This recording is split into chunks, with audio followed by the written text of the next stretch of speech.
We're all being watched these days in remarkable ways.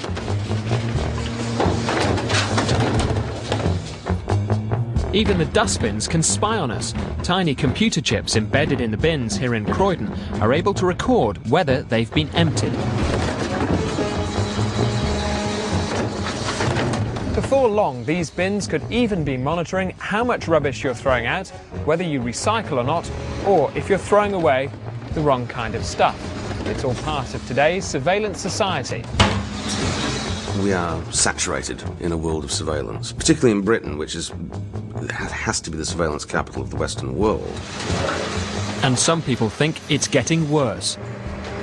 I think we stand on the cusp of a privacy dark age. I think we're very, very close to not being able to roll these systems back. Business has discovered that keeping an eye on workers and on customers makes very good financial sense. But has corporate surveillance gone too far? Tonight on the Money programme, we're asking, is big business the real Big Brother?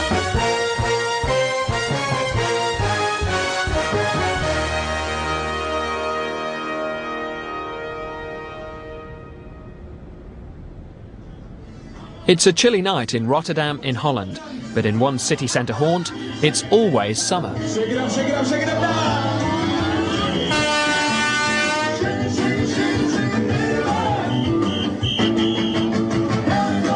At the Baja Beach Club, there's a new attraction for clubbers. It means they have no need for cash or cards.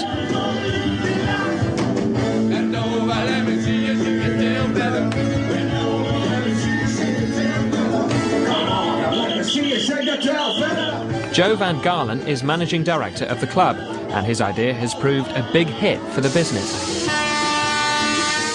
When we started this 1.5 years ago, we have people just want to do it for fun, do it because it's new.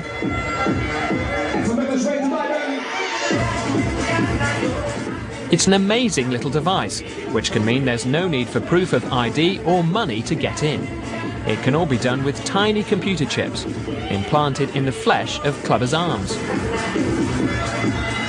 So what do these chips look like? You've got one here, have you? Yeah, I got one here for you. It's like I told you, it's unbelievable. Got to be careful that I don't lose it. It's like a rice thing. That's tiny, isn't it? Really tiny, yeah? Hey, alles goed? Ja, lekker. Hello. I'm with him. All right. So this is the scanning. This is scanning. Normally you pay over here. Right. But now I've got the chip. Okay. For clubbers with a chip, no cash is required, and getting in is simple. And over there is my picture. Yeah, right, yeah. You can see. Straight away. Straight away. And there's another benefit. When buying drinks, instead of paying with money, they can simply have the chips in their arms scanned. Their accounts with the club are automatically debited. Chipping may be popular, but isn't it all a bit intrusive? When they ask us for a chip, you don't have to fill in your address, your disease, everything you got, or you're married or not married. Only we want to have your name and the amount of money is up. That's the only thing we ask, and that's why everybody knows that it's okay for your privacy. Plenty of people here seem happy to be implanted with computer chips. So one day, will we all embrace this kind of monitoring technology? It's so simple. I think that within 20 years, when you get born, you will get a chip. So that's a vision of the future. But are you worried how much your life at home and at work is being monitored and recorded already? You may not realise just how much you're being watched right now.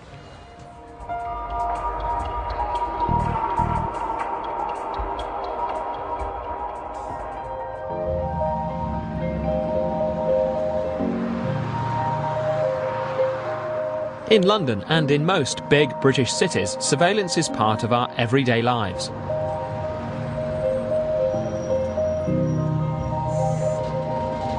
There's no escape on the bus. Everyone is filmed by cameras. And if I was driving, I'd be monitored there too. Every day, hundreds of thousands of number plates are scanned. When using the phone, every call is logged and kept for years by telecoms companies.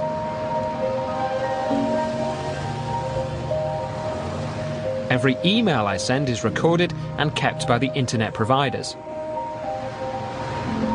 And when I use a credit card, every penny I spend on this is logged and analysed by the financial data companies. Also, every time I use a loyalty card in a supermarket, they scrutinise what I buy. Thanks. It does feel sometimes that Big Brother is watching everything you do. You can buy the argument that this is all for our own good. It's for a better Britain, it's for a safer individual, a safer society, a more manageable society. You can buy that argument if you want. I don't, because what I believe about surveillance is that ultimately it is used against individuals, not for them. Not everybody would agree with that. On London's tube network, surveillance cameras are everywhere, helping to keep the business running smoothly and safely. The London Underground system has many more cameras than most other systems across the world. Across the whole tube network, we have of the order of 6,000 closed-circuit television cameras.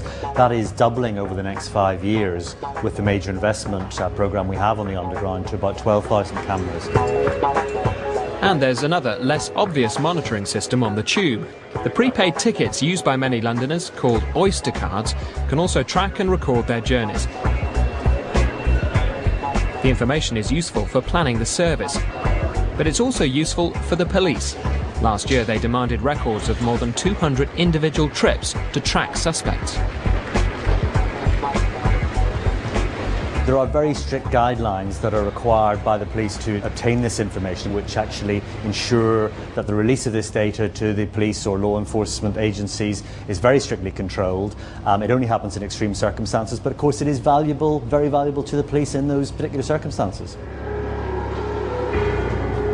Now, most of us will be happy for the police to be given every help in catching criminals and terrorists. But could the Oyster card open the door to more surveillance? The Oyster card, when it was first proposed, we raised our hands in despair and said, look, you realise what's happening here is you are creating a mechanism across the entire London transport system that has the potential to track everyone's movements. And when that happens, authorities are going to want to use the information. You give information to any authority and everybody else wants it too.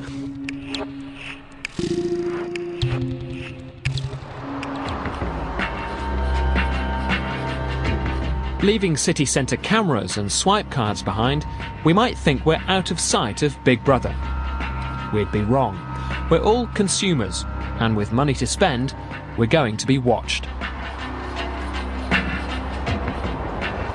This business has the ability to track and locate you within seconds wherever you are in Britain or Western Europe, whatever the time of the day or night. Now, it sounds sinister, but millions of us pay them to do it. At the RAC Breakdown Centre in Walsall, they are experts at monitoring their customers. Good morning, Ford RAC. You're speaking to Rachel. How can I help? The RAC handles 10,000 calls a day. So how do they find all those broken down cars? As Simon Sheldon Wilson told me, they can track the signal from mobile phones. Come on, let's have one, please. How do you use somebody's mobile phone to find them then, locate them when they've broken down? We submit a request into the network and that will take 3 or 4 seconds to come back with an approximate position of the mobile telephone. So can we do this with this phone and find out where you are then? Yeah, let's put your phone number in there. My phone number's there. If we click on search, it's a map of the Midlands. Clearing it, yep. And we zoom straight in, you can see now where we are. 3 seconds later, we're right by the M6, and that's you, isn't it? That's my mobile phone, yep, and that's where we are, just on the M6. That's pretty amazing technology, isn't it, to be able to find people like that? It's fantastic. I don't think people realise that capability exists for a motoring organisation like ourselves at the moment. The RAC always asks customers permission to trace their calls. But if they can do it so easily, perhaps there's nothing to stop state or corporate snoopers from doing the same. Now surveillance is part of the infrastructure, the urban infrastructure. You don't, for instance, create a telephone system or a communication system without having surveillance capability built into it. So all of this means that now surveillance is infinitely more intrusive and extensive than it's ever been before. Surveillance is even a feature of many modern cars, as RAC patrolman Brett Hunt explained. Some hire car companies install anti-theft tracking devices in their vehicles without drivers knowing. There's a lot of tracking systems already out there. A lot of hire companies already use tracking systems so they can monitor where their vehicles are at any given time. So you're being tracked by satellite without even knowing You're it? being tracked by satellite without even knowing, yes. And that's a prospect that troubles some people. Could a technology introduced for good business reasons end up threatening our privacy? The driver doesn't have a choice as to whether their movements in a car are tracked and located or not. Of course, it may be beneficial in terms of an accident, but we don't have accidents all the time. Sometimes we may want to turn these technologies off. We may want to not want people to know exactly where we're going and why. So, as consumers, there seems no way to avoid being watched and tracked. But what about while we're at work? For call centre employees, there's no escape from prying eyes. Call Media makes technology to monitor every moment of the working day. Rufus Grigg is the company's managing director.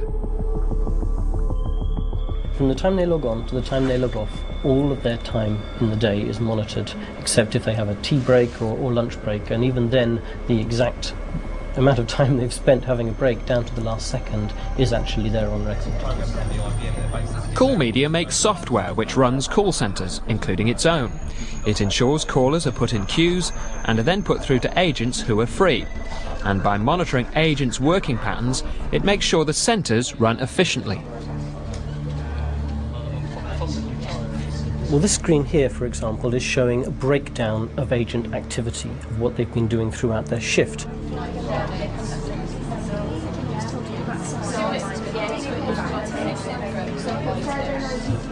These pie charts here are showing how much of the time they've spent actually busy handling calls,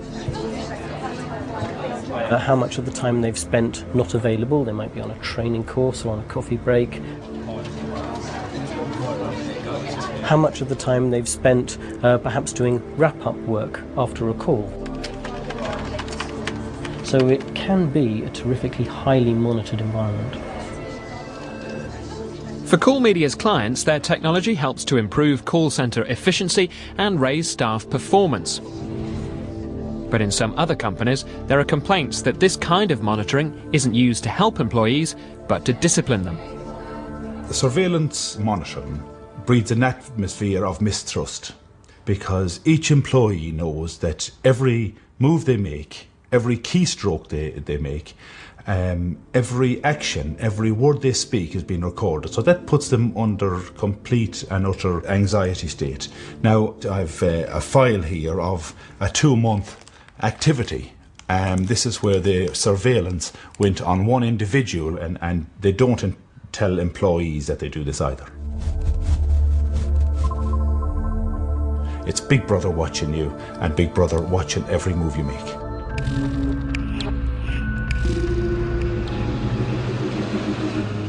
It's not only office workers who are under the gaze of Big Brother. This warehouse full of DIY products is operated by a company called Wincanton. The workers are required to wear computer headsets, which tell them what to do and monitor and record their every move. Computer voices tell workers which goods have been ordered by shops and where to find them. It all used to be done with bits of paper, but this new technology is far more efficient.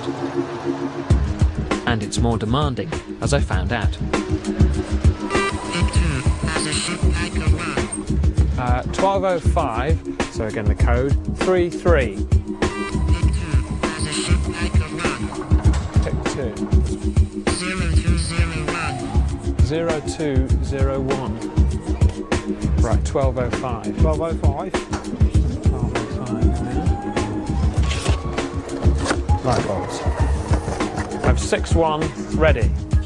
19. 2. This is like the generation game. It's quite complicated, this, isn't it? And it's not just warehouse staff who are monitored and tracked. When the stuff gets onto the lorries, drivers too will be followed, as Wincanton's Richard Keneally explains. Now, amazingly, you can tell how fast he's going. This one down here, so he's doing 53 miles an hour. That's correct. He's travelling at 53 miles an hour. We have his latitude and longitude and the bearing, how many miles he's done, the acceleration. So why do you need to know he's travelling at 53 miles an hour at 5 to 2 and heading northeast? It allows us to know where the vehicle is. It allows us to automatically warn the store of the vehicle's delivery. So they know imminently there's a lorry arriving and when to almost walk out and see it turning around the corner. Exactly. This kind of monitoring technology works well for Wincanton. Less time is wasted and efficiency is boosted. But in some other companies, the story is not so happy, with warehouse workers and drivers claiming surveillance now dominates their working lives. They feel as if it's like Big Brother watching over them all the time. They're becoming robots. They're not. It's dehumanising is the word that's being used. It will tell them everything about your working day, from when you started, how long you've been driving, when you stopped, how long you were stopped for, how fast you were going. They can monitor exactly how much work and productivity that they've done at any time of the day. It's monitored down to the last minute, even in seconds. You've always got it in the back of your mind that no matter what you're doing, you are being watched, no matter where you are. In a whole range of jobs, manual and office work, monitoring is now intense. For many businesses, it helps boost efficiency. But can it backfire? If you give somebody a message that they're not valued, that they're mistrusted, that they can't do their job properly, so you have to monitor them all the time, well, of course they're not going to feel particularly benevolent towards you. So this is the big problem. It's a fine line between maintaining efficiency and efficient use of resources, but also making people feel valued and fairly treated. People don't want the earth at work. They just want to be treated fairly.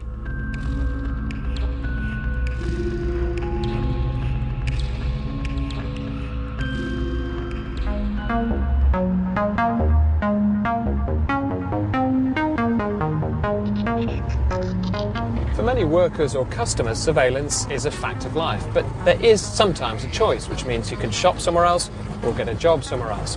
But there's a new technology coming along that could change all that. Soon there's going to be nowhere to hide. In a few years' time, most supermarkets could be like this one in Germany. Everything you buy, every penny you spend, can be monitored from the moment you step through the door. So I hope this is going to make shopping interesting. Yes, definitely. It's quite a challenge. Right, what do you have to do first? Log on then. First, with the card, so that it recognises me. So this is telling the computer who you are and what you bought last time. That's right. The in-store computers find out what regular shopper Lorraine Marbury likes and mark it to her every step of the way. Here's the fruit. You obviously need to get this into the computer, so we've got a bit of... First have to weigh it. Weighing, okay. And this is taking a photograph of the fruit and telling you what it is. That's right. So if we didn't know. And this has to be scanned, and then I can put it in. Tells you what it is. I'm looking for white wine. So this is the wine screen? Yes. And so now I've got 3 choices. I'll go for the cheap one. $2.99. Yes. Fantastic. And here I can have it show me where in the aisle I can find it. A light will come up onto the floor, and I just have to follow the light. It's like a dance floor. Let's go and follow the light then. Now the shampoo's quite interesting because this shelf is an automatic shelf. So every time we move a shampoo, it should trigger an advert. There we are. That's the blonde expressions advert. And you can do the brunette expressions. Would that make a difference to your buying habits? I already know that I need the blonde shampoo. I think it's not too much to say that this is the most advanced supermarket in the world at the moment. We really can guide our customers by hand. We really can show them around the store, if they want it, of course. Since this technology was installed 3 years ago, sales have risen by 1/3. And there's another idea being trialled, which could bring even greater benefits. Some products are fitted with tiny computer chips, radio frequency identification tags, or RFID for short. Every packet of this soft cheese can now be tracked from factory to shelf and into the shopping basket. The RFID chips will transform stock control, ensuring shelves are always full.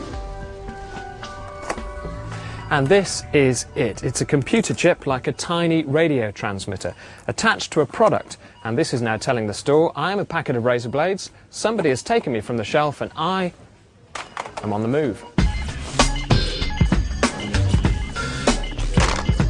Tesco and Marks & Spencer have already tried out the chips on some products.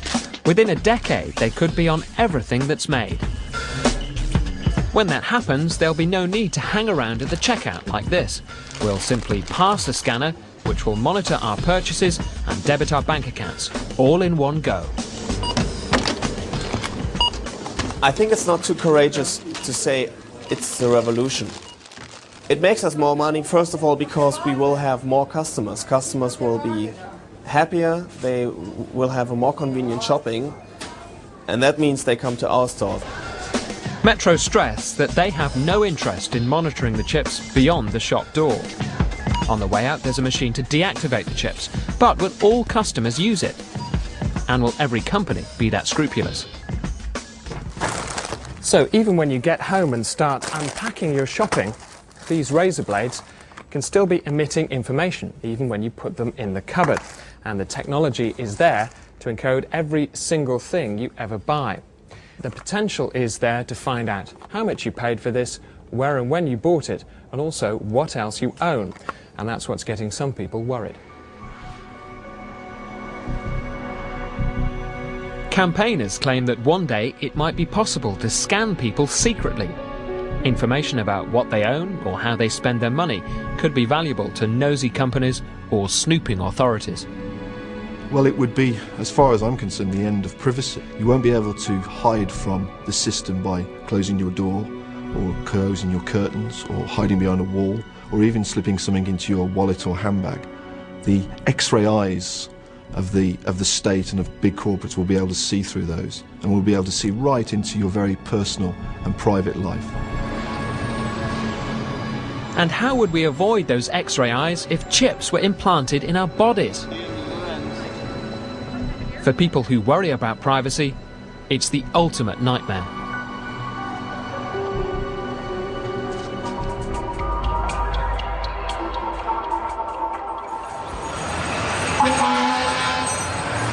Here in New Jersey, a trial is taking place that some think could have profound consequences. It's at one of America's biggest hospitals and has the highest of motives: to save lives. Every day, scores of emergency patients arrive at the hospital. Doctors need to know their medical histories urgently. Time is at the essence for us. Patients come in either in coma or have altered mental status, and we readily need to get important information on those patients very early on in the course of their care. The idea would be to fit people who might one day need hospital treatment with a permanent computer chip, providing immediate access to their medical records. I'm just going to make a mark of where we're going to put that in chip. Stockbroker Robel Johnson is one of the pioneers. Today he's having a chip implanted in his arm, similar to those on German groceries and Dutch nightclubbers. Okay. Now you're going to feel a little pressure. If ever he becomes an emergency patient, he can be instantly identified. How did that feel? Fine, that's fine. Okay, great. So far, 40 people have been implanted here. Doctors think it will soon be as commonplace as vaccinations. You're chipped. Okay. You should play that number today. Once patients see the benefit of being able to travel within the United States and in the future worldwide, and people can have ready access to vital information that might save their life, will I think, ensure the buy-in to the general public. The hospitals are certainly buying into the technology. Hundreds are already looking to introduce it. Hi, Mr. Mulligan. Nice to see you again. Long time no see. At the moment, when a patient is scanned, the chip in his arm simply confirms his identity, so medical records can quickly be called up. And your home ends in 8265? Yes. And Dr. Campanella is still your PCP? Yes. Very good, sir. But in the near future, the chips may become much more sophisticated, constantly monitoring the health of patients.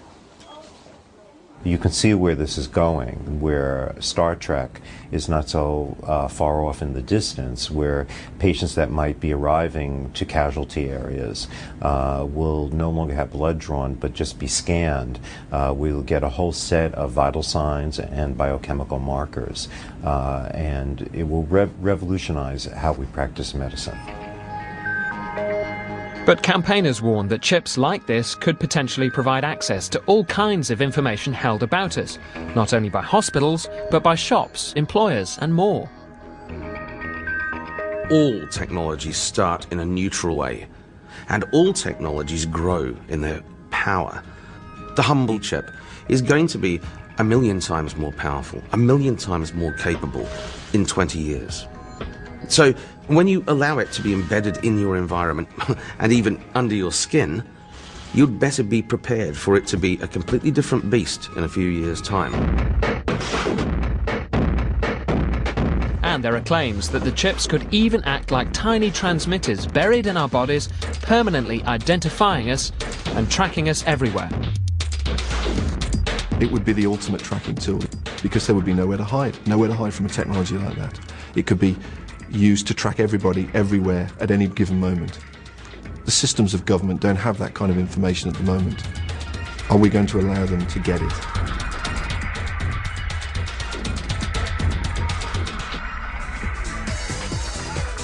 These people couldn't care less about that.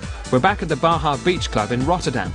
For people here, implanted chips simply means it's easy to get in and easy to pay for drinks. They're so popular, they'll soon be offered to clubbers around the world.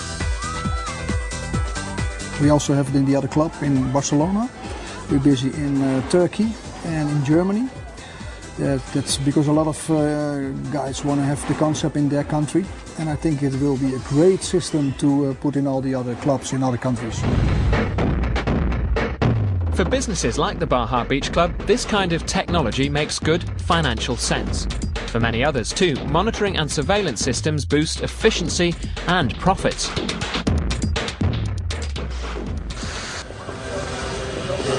There are some very good business and security reasons for surveillance, and maybe, just maybe, we're getting worried about something that shouldn't trouble us.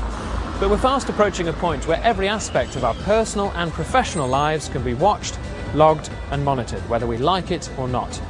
And if we do ever get to that point, it may be impossible to switch surveillance technology off. I think we stand on the cusp of a privacy dark age. We've got to re-establish exactly what privacy is as an individual and as a society, as a collective and as a group. We've got to avoid, if possible, creating too transparent a society. But we're very, very close to these things being so deep-rooted in our systems and in our infrastructure that we won't be able to get rid of them even if we want to.